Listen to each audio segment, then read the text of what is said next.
Halo. Kembali lagi di Asmara Analogi bersama Wiranagara. Kali ini bersama, monggo Pak, perkenalan. Dari Link Kopi. Wile, iki lho. Sebenarnya ini aku pengen tahu tentang kopi dari orang yang memang berkecimpung di kopi. Kan banyak sekali kisah-kisah tentang kopi kan. Terutama kalau puisi yo akeh sing nganggo kopi. Sebagai sebuah selera banyak orang mengonsumsi kopi. Sebagai wangi banyak orang memakai wangi kopi. Sebagai gambar banyak orang menggambar kopi. Kopi menurut Mas Pepeng sendiri itu apa? Kopi itu minuman yang banyak rasanya kan. Banyak rasa. Banyak layernya, kayak pelangi lah. Jadi ada lapisan-lapisannya banyak banget gitu. Awal mula Mas Peng akhirnya wah aku neng kopi. Berapa ya? 2012. Dulu masih kerja kantoran. Terus bosku di kantor seneng kopi, terus ada kopi instan, kopi murni, terus nyoba sekali kopi yang murni, maksudnya giling sendiri. Terus dari situ mulai. Tapi dari dulu emang sasetan juga. Saset lah. Iyalah. Piye suarane? Terus aman. Terus akhirnya 2013 itu mulai serius bikin kopi diundang. Jadi masih kerja kantoran, terus minggu diundang untuk bikin kopi di rumah atau di kantor gitu udah. Awal mulanya berarti emang kesukaan aja gitu, seneng sama kopi. Seneng. Terus akhirnya karena diundang-undang ketemu banyak orang, kesempatannya jadi tambah banyak kan. Terus 2000 berapa ya?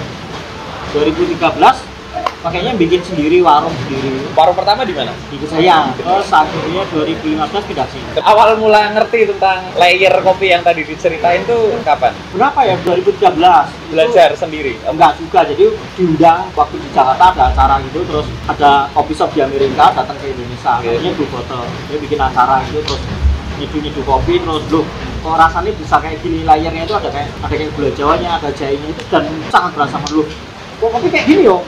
Dari itu mulai terus kayaknya roasting kayak gini seru gitu, maksudnya sing nggak medium, yang light roast itu. Nah 2013 baru bikin, selang 7 bulan setelah bikin warung, kayaknya seru kalau ngeroasting, goreng dewe. Nah mulai dari roasting itu kayak jembatannya kayak kebuka gitu. Wih, ternyata naik roasting sendiri kita bisa develop rasanya bisa macem-macem, nggak cuma medium sing rasanya kayak gitu. Orang biasa bisa nggak sih? Bisa. Tahapannya sing paling gampang itu ya? Kalau sing jarang minum kopi, kayak gimana ya? Kayak orang sing nggak pernah pacaran, terus akhirnya pacaran itu juga natural proses. Natural jembatan. Natural proses itu salah satu proses dari kopi. Kan ada semi wash, natural wash, sama nah itu. Dan natural itu rasa kopi yang paling ringan, paling nggak kayak kopi. Jadi lebih ke buah, berasa buah banget. Jadi setelah dipetik langsung jemur, itu natural proses. Setelah dijemur kering terus langsung dikupas, baru di roasting. Jadinya nggak berasa kopi. Orang sih nggak seneng kopi ketika dia minum natural proses itu pasti kayak gini ya. Natural proses nanti dipecah-pecah lagi. Ada natural yang fermentasinya berapa hari. Sebelumnya yang menurutku pribadi, semua orang itu pasti doyan kopi. Pasti loh, aku yakin aku.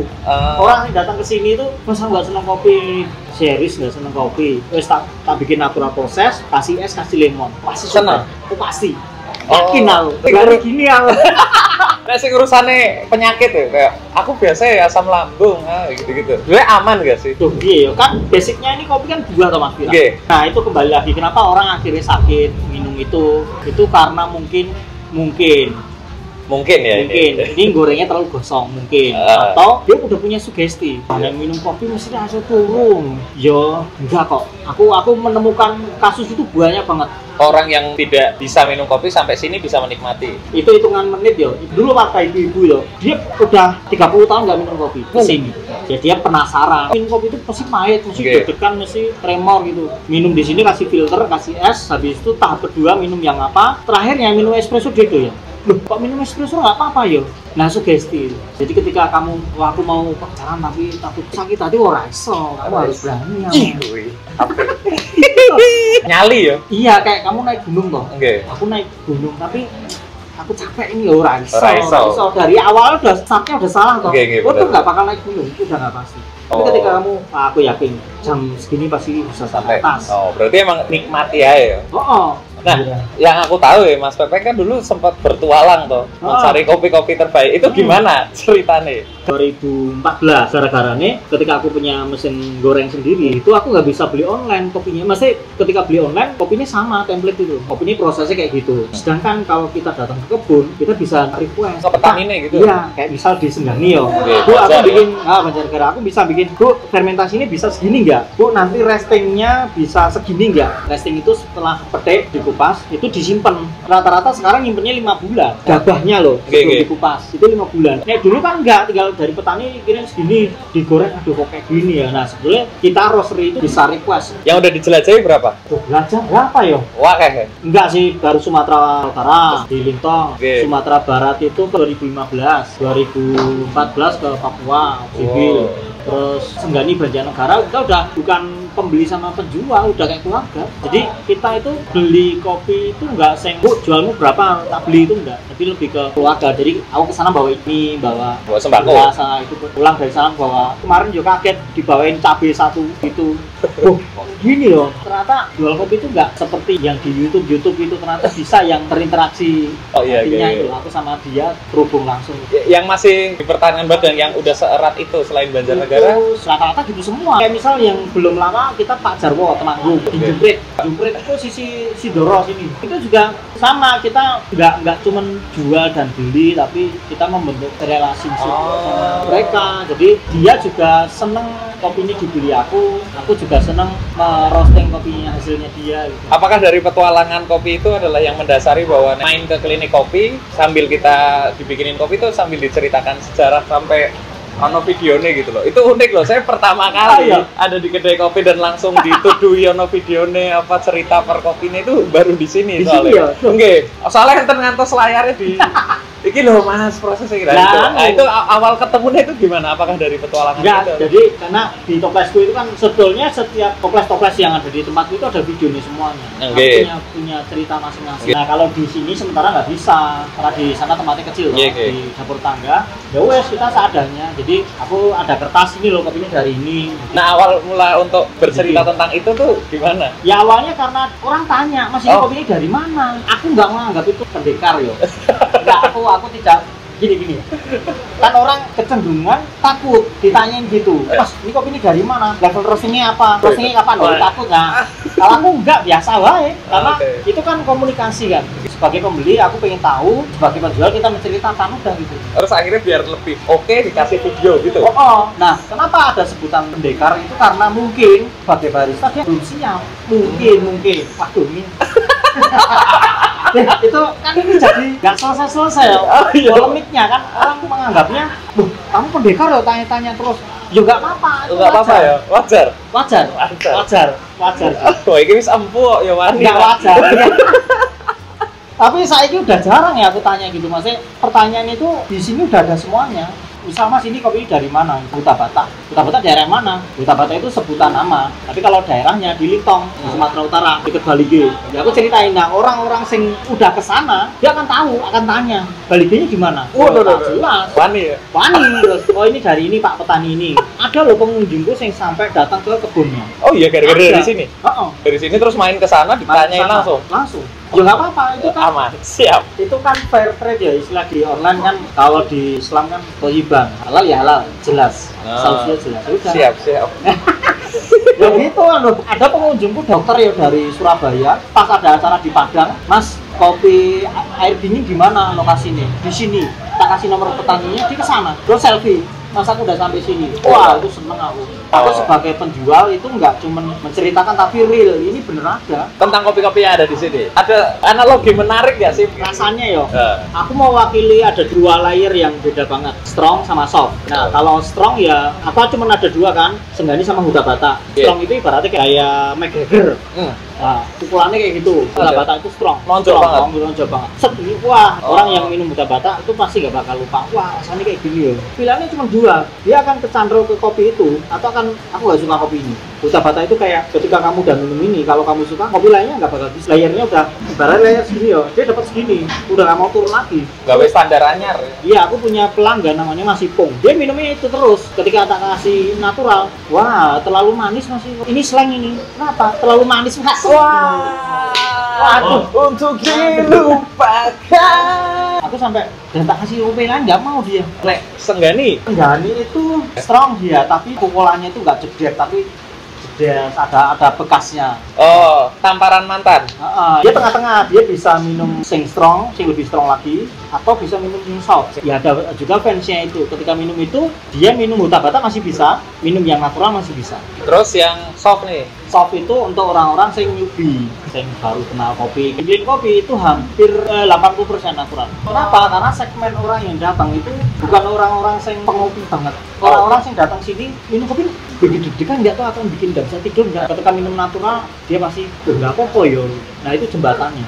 Ketika warung kopi hanya menutup bahwa kopiku yang ini nggak bisa, harus membuka pilihan itu. Bila ada kopi yang lainnya. Terus tentang pendekar itu sendiri, pernah didatengin terus gimana menanggulangi sebagai berbagi juga karena temanku banyak barista berkisah tentang pendekar-pendekar ini. Iya. Selama masih ada warung kopi, pendekar akan selalu ada gitu. Dan ini akan nggak seru kalau sesuatu ini hilang gitu. Berarti pendekar adalah bagian. Oh iya, bagian ekosistem ini. Memang perlu ada ya? Harus. Kayak misal sepak bola nggak ada komentator itu kan aneh. Oh iya benar. Ambil sebagai komentator iya, aja. Komentator. Dia kan komentator nggak bisa merubah situasi di dalam pertandingan. Kayak misal orang datang terus tanya, Mas ini kopinya apa ya? Ya dijawab aja. Ya kopinya ini prosesnya gini.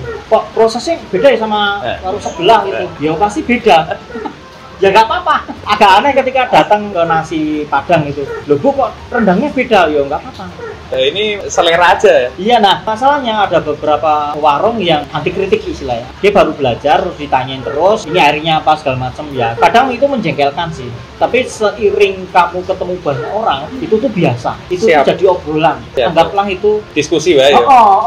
Diskusi wae. Ketika itu menjadi sesuatu yang mengganjal, wah gak enak ini di warung kopi diperdekari ya ora apa-apa. Ya ora apa-apa. Biasa toh. Yang menurutku itu Mas Wira, ya aku pernah paling ekstrim itu bawa air sendiri. Mas, aku pengen nyeduh, tapi boleh nggak pakai airku sendiri? Wah, tak. Tuh. Ya repot ya Mbak, aku nungguin. Cewek? Ya, kopi banget. Ya, kopi banget. Karena aku pakai ini TDS-nya terlalu tinggi. Wah, hebat. Oh iya. Terus ada juga yang misal bawa gelas sendiri. Ada, Mas aku nih pakai gelasmu kayaknya nggak cocok. Enaknya kopinya ini kalau pakai gelasmu. Oke, siap. Ya apa-apa. Kamu misal penjual nasi Padang ya. Okay. Terus yang datang bawa piring sendiri, Mas boleh nggak pakai piringku? Ya nggak apa-apa. Saya cuci sendiri tuh. Ya siap. Saya nggak bisa ditolerir adalah, Mas boleh nggak pakai kopiku? Nah itu udah. Nggak bisa. Ini jualan kopi ya? Iya, nggak bisa. Kayak misal kamu datang ke warung makan, terus Mas aku boleh nggak pakai nasiku sendiri? Nanti itu kok ya etika. Bener itu nih Mas. Ya sebatas oke ngicipi bareng, tak bikin terus kita diskusi itu bisa. Tapi kalau Mas boleh nggak aku ngopi, nanti pakai kopiku, tak tutup lah bayar, nggak bisa. Ibaratnya kayak gini, aku datang ke Red Hot Chili Pepper, boleh nggak nyanyi aku? Ora iso toh. Kowe nyanyi ora iso. Itu loh saya nggak bisa. Tapi nek komentar semua gue kerso. Kayak misal, Mas bisa nggak kopi ini nggak dibikin asem? Nah itu bisa. Request bisa ya? Bisa kayak gilingnya dikasarin atau nanti dikasih es batu. Ada yang pernah kayak gitu? Datang terus ngedikte seluruhnya. Harus ini. Ya tapi aku diskusi. Ini pengalamanku ya, Mas bisa nggak kopi ini nggak berasa kopi, tapi kayak teh. Karena aku sukanya teh. Kayak ocha itu. Oke. Bisa Bu, mau hot atau es? Ya hot, oke bisa. Tapi aku jelasin, Bu nanti ini rasanya tipis loh. Rasanya nanti nggak berasa kopi. Nggak apa-apa Mas, aku suka yang kayak gitu. Oh ya wes, oke deal ya. Settingan gilingnya diubah, dia di kos, airnya sama segitu udah jadi encer, jadi soft. Wah ini aku suka Mas kayak gini. Cocok. Oke. Besok Bu kalau kamu kesini, requestnya yang kayak gini. Aku sebagai penyeduh akan inget orang ini berarti suka ini. Berarti emang sebagai seorang barista ya kudu ngapal juga ya selera. Iya. Gini orang yang datang itu kan karena mereka ini kan misal tempat asing ya harus disapa, harus diingat namanya. Bener harus seperti rumah gitu. Kayak tadi Mas Yusril datang walaupun aku belum kenal ketika ketemu ya Yusril menyapa itu orang jadi ya aku di tempat ini nyaman gitu. Jadi orang-orang yang datang ya halo, makanya aku nggak nyebutin nama. Halo Bung, kali kamu kenal. Halo Bung, halo. Sehari itu aku ketemu bisa 70 orang baru. Karena ini udah kayak wisata nggak sih klinik kopi? Bagian dari wisata Jogja pasti aneh-aneh gitu. Iya. Nah, berpengaruh nggak sih Mas pengen masuk AADC? Yo ngaruh. toh. Gimana pengaruh wow kayak apa Mas? Jadi apa ya? Ini deh, kenapa yang Mas Peng yang kepilih? Nggak tahu. Oh, nggak tahu. Waktu kemarin Mas Riri sini ngobrol itu terus tak antar ke bandara itu tanya aku, Mas Riri kok milih Clean Kopi toh? Ya warungmu beda udah. Wes ngono Pak. Oh ya udah. Aku nggak tanya sih detail itu. Tapi kayak menurutku ya beda sih. Efeknya sih itu. Efeknya gimana nih? Sebetulnya aku tuh hanya mengelola efek itu. Gini. Viral itu tuh bukan utama. Viral itu bukan tujuan. Viral itu Efek. Kan ada orang yang wah aku pengen jadi terkenal viral ya paling cuma 3 bulan. Nah tapi kan mengelola efek itu kan, mengelola viralnya itu sih. Berarti langsung rame Pak. Wah itu kayak Borobudur sini. Wah lah kan bagian dari Yogyakarta ini.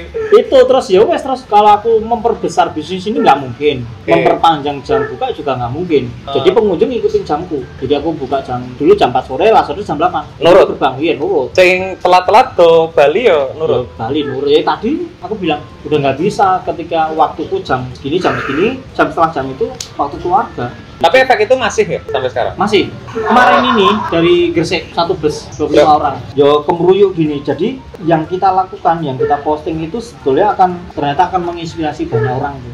Rame banget ya. Rame itu. Ya. Itu sampai yang anak-anak kecil juga ikut ngopi.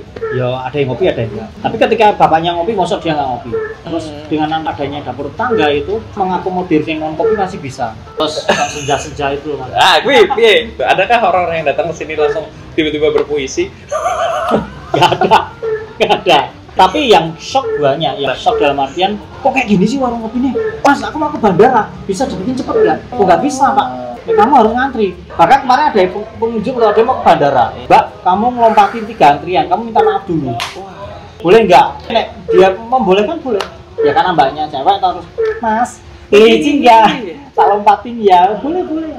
Ya aku minta Mas boleh ya tak lompatin ya, boleh oke. Artinya dia masuk ke rombongan itu memotong rombongan atas izin yang dilompatin. Aku fair. Siap. Misal dia langsung masuk, Bu nggak bisa. Kalau buru-buru, kamu minta izin dulu sama orang yang sebelumnya. Terakhiran, aku pengen mengerti pendapatnya Mas Peng tentang menjadi barista, mengelola kopi, mengayomi pendekar, mengayomi pelanggan. Sebetulnya ini tuh profesi yang bisa ditiru. Orang cuma lihat datang rata-rata dari luar kota.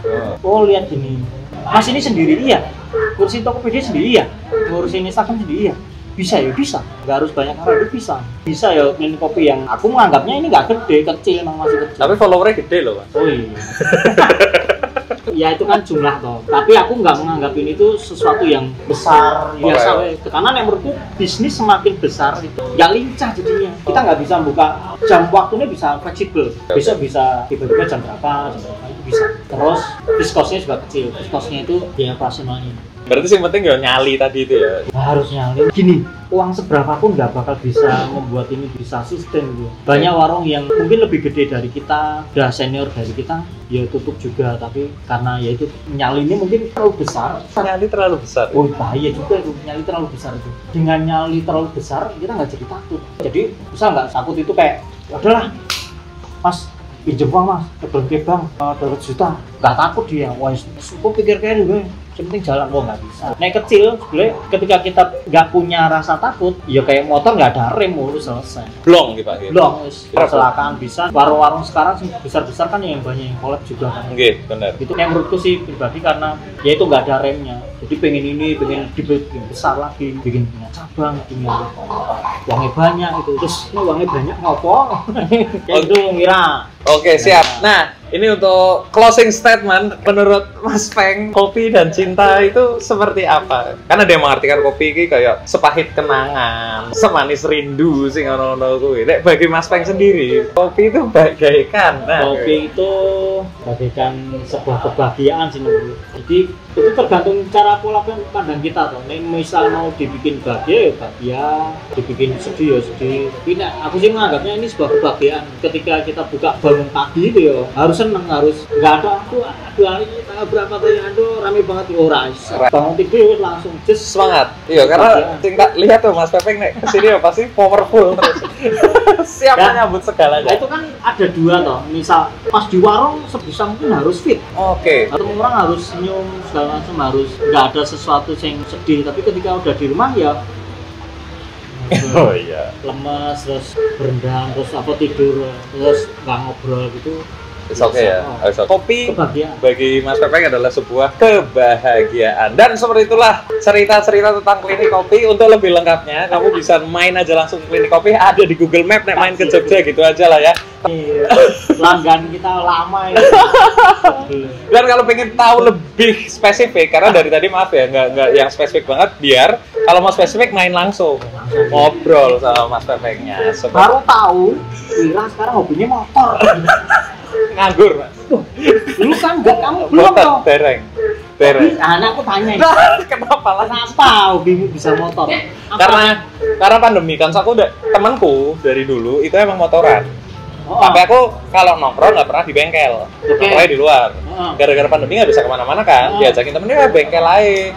Di bengkel, aku nanya orang motor, ternyata Mas iki motor apa? Sing dikei kunci, Mas. Terus Jajalan.